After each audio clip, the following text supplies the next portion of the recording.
Hello, I'm Sarah Dillon. I'm here to share my project for CS510 data engineering. I'm going to pull up my screen share right now. Okay, let's share the screen, pull up the slideshow. Like I said, this is for data engineering, and the project revolves around data from TriMet. Here's some information about my school and the class. I call my team Team Discovery Channel. The only members are myself, Sarah Dillon. A brief description of what this project is and kind of what the system we are creating is. So for those not familiar with TriMet, it's Portland's public transportation system. They have buses that are numbered that run every day, and these buses run different routes that are also numbered. And each time a bus travels on one of these routes from one end to the other, it's called a trip, and each trip has a unique identifier. That's just a multiple digit number. Buses, while they're traveling, send data every 5 seconds to some location in TriMet and that wherever it's sent to stores that data. And it sends information about location, speed, odometer reading, etc. And so for this particular project, we already are receiving the data in large chunks. For example, we're getting all the data about every trip that one bus ran in a day, as opposed to getting it one piece at a time, like each 5-second reading. Every time I talk about a 5-second reading, I'm going to just refer to it as a breadcrumb from now on, because that's what we refer to it in the project as. And so the first step of this project is kind of recreating that idea that we are getting information from buses every 5 seconds. This data will probably, in the real world, wouldn't come in order. You wouldn't get everything from one bus and then get everything from another bus. It would all come kind of all mixed up. So we take all the data that we receive from a website, we break it up back into its individual pieces, and then send it to a different program that acts as the original kind of process that TriMet would be dealing with every day, if that makes sense. And so there's 2 streams of data. If you're familiar with the different file formats, we get them in JSON and HTML. We want to receive this data, parse it out, like I said, into its individual breadcrumbs, and then send them back out to a different program that receives them, validates them, transforms them, and then stores them in a database that will let us make more interesting observations about the data, create visualizations, etc. Here's a picture that's supposed to represent the architecture of this system. Everything in white is supposed to be what's hosted on the Google Cloud platform. Through this class, we receive data through 2 different APIs or 2 different websites.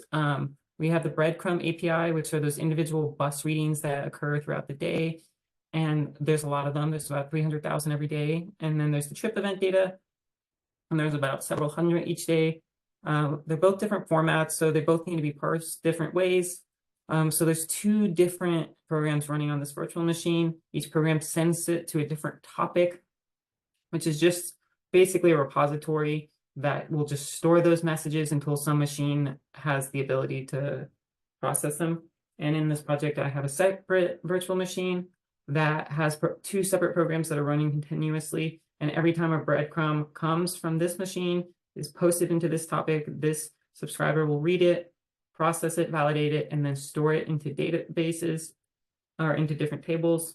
And then at some other point, we can use this data, use the subscriber virtual machine to receive data from the database and then make visualizations. Like I said, there's 2 different programs running.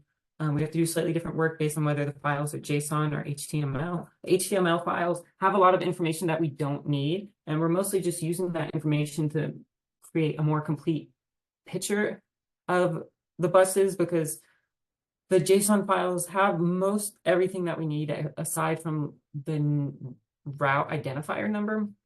So we're mostly just using this HTML just to get a few pieces of information. These machines run every day at 9 a.m.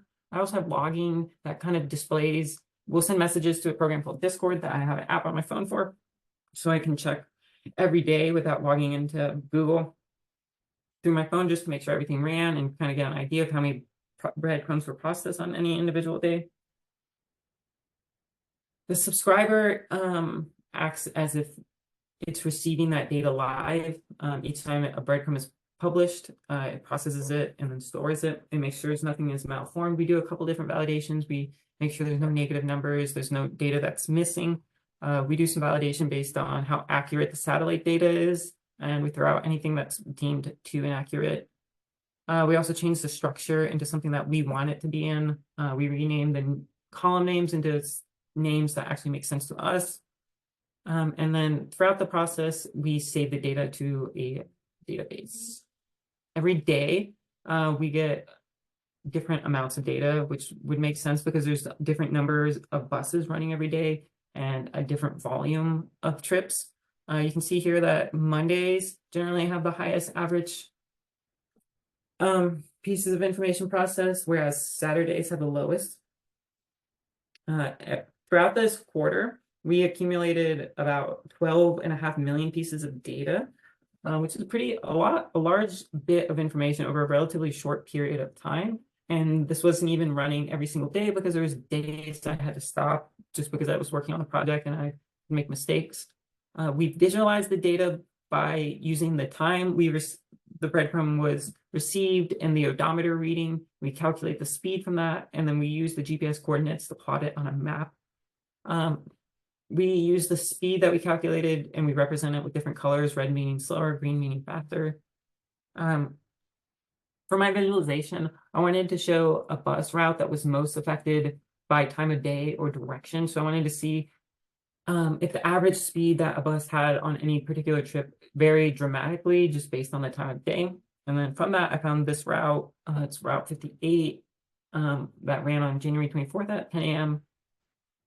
versus at 8 p.m. The difference is it has a difference in like average speed of like 14 miles per hour, which means that this one was considerably faster overall than this one.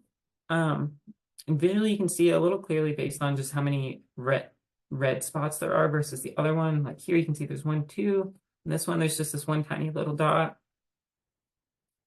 Challenges. I decided to work on this project by myself, not because I thought I could do it better by myself, but just because everything that we worked on in this class was something that I felt like I really wanted to understand completely. I'm not sure that was the best choice because I feel like having feedback from others could have helped me make progress a little bit faster. I had very slow publishing time just due to the way I had my program set up for a while, which just made it really challenging to work with until I got that fixed, which was a very simple fix. An interesting problem I had was I had a data quality testing program that was just doing a second set of validation after all the data was saved in a database, just making sure that I didn't insert data twice and I didn't miss any data that was bad.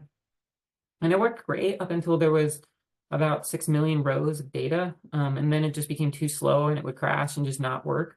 So just something that I think demonstrates how ideas that seem really great on a small scale don't scale up well, and just more care has to be made when programming something that you think might at one point need to deal with a lot more data. There's a few other challenges, but I think we're running into the time limit.